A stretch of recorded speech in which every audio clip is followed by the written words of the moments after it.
الرحمن الرحیم۔ صرف 5 منٹ کا مدرسہ قرآن حدیث کی روشنی میں 8 جمادی الاولیٰ۔ اسلامی تاریخ۔ مدینہ کے قبائل سے حضور صلی اللہ علیہ وسلم کا معاہدہ۔ مدینہ طیبہ میں مختلف نسل و مذہب کے لوگ رہتے تھے۔ کفار مشرکین کے ساتھ یہودی بھی ایک لمبے زمانے سے آباد تھے۔ رسول اللہ صلی اللہ علیہ وسلم نے مدینہ پہنچنے کے بعد ہجرت کے پہلے ہی سال مسلمانوں اور یہودیوں کے درمیان باہمی تعلقات خوشگوار رکھنے کے لیے ایک بین الاقوامی معاہدہ فرمایا تاکہ نسل و مذہب کے اختلاف کے باوجود قومی یکجہتی اور اتحاد و اتفاق قائم رہے اور ہر ایک کو ایک دوسرے سے مدد ملتی رہے۔ یہ معاہدہ حقوق انسانی کی سچی تصویر تھی۔ تمام لوگوں کو پورے طور پر مذہبی آزادی حاصل تھی۔ شہر میں امن و امان اور عدل و انصاف قائم کرنے اور ظلم و ستم کو جڑ سے ختم کرنے کا ایک کامل و مکمل قانون تھا، بلکہ اس کو دنیا کا قدیم ترین باقاعدہ تحریری دستور کہا جا سکتا ہے، جو مکمل شکل میں آج بھی موجود ہے۔ اس معاہدے پر مدینہ اور اس کے آس پاس رہنے والے قبائل سے دستخط بھی لیے گئے تھے۔ حضور صلی اللہ علیہ وسلم کا معجزہ، خوشحالی عام ہونے کی خبر دینا۔ حضرت عدی رضی اللہ تعالیٰ عنہ فرماتے ہیں کہ مجھ سے رسول اللہ صلی اللہ علیہ وسلم نے فرمایا، اگر تیری عمر زیادہ ہوگی تو دیکھے گا کہ آدمی مٹھی بھر سونا اور چاندی خیرات کے لیے لائے گا اور محتاج کو تلاش کرے گا، لیکن اسے کوئی صدقہ لینے والا نہیں ملے گا۔ بخاری شریف حدیث نمبر 3595۔ فائدہ۔ علماء نے لکھا ہے کہ حضرت عدی بن حاتم رضی اللہ عنہ کی عمر 120 سال ہوئی اور یہ پیشن گوئی حضرت عمر بن عبدالعزیز کے زمانہ میں پوری ہوئی کہ زکوٰۃ لینے والا کوئی محتاج و مفلس نہیں ملتا تھا۔ ایک فرض کے بارے میں۔ غسل میں پورے بدن پر پانی بہانا۔ رسول اللہ صلی اللہ علیہ وسلم نے فرمایا، جسم کے ہر بال کے نیچے ناپاکی ہوتی ہے، لہذا تم بالوں کو دھوو اور بدن کو اچھی طرح صاف کرو۔ ترمذی شریف حدیث نمبر 106۔ خلاصہ، غسل میں پورے بدن پر پانی پہنچانا فرض ہے۔ ایک سنت کے بارے میں۔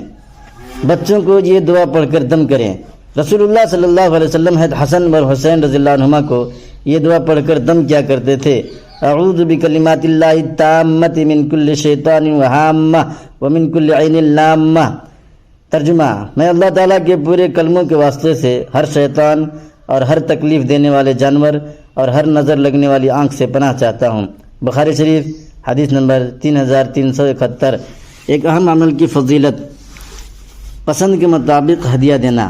رسول اللہ صلی اللہ علیہ وسلم نے فرمایا، جو آدمی اپنے مسلمان بھائی سے کسی ایسی چیز کے ساتھ ملاقات کرے جس سے وہ خوش ہو تو اللہ تعالیٰ اس کو قیامت کے دن خوش کر دے گا۔ طبرانی صغیر حدیث نمبر 1175۔ فائدہ۔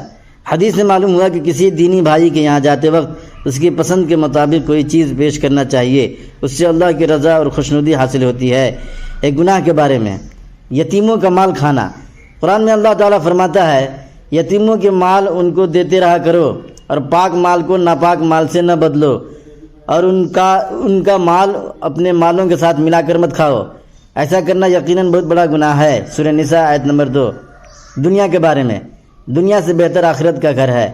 قرآن میں اللہ تعالیٰ فرماتا ہے، دنیا کی زندگی سوائے کھیل کود کے کچھ بھی نہیں، اور آخرت کا گھر متقیوں یعنی اللہ تعالیٰ سے ڈرنے والوں کے لیے بہتر ہے۔ سورہ انعام آیت نمبر 32۔ آخرت کے بارے میں۔ دوزخ کی دیوار۔ رسول اللہ صلی اللہ علیہ وسلم نے فرمایا، دوزخ کی آگ کی قناتوں کو 4 دیواروں نے گھیر رکھا ہے اور ہر ایک دیوار کی چوڑائی 40 سال چلنے کے برابر ہے۔ ترمذی شریف حدیث نمبر 2584۔ قرآن سے علاج۔ سورہ بقرہ سے علاج۔ رسول اللہ صلی اللہ علیہ وسلم نے فرمایا، اپنے گھروں میں سورہ بقرہ پڑھو، اس لیے کہ شیاطین و عصیب اس گھر میں داخل نہیں ہوتے جس گھر میں سورہ بقرہ پڑھی جاتی ہے۔ مستدرک حاکم حدیث نمبر 2062۔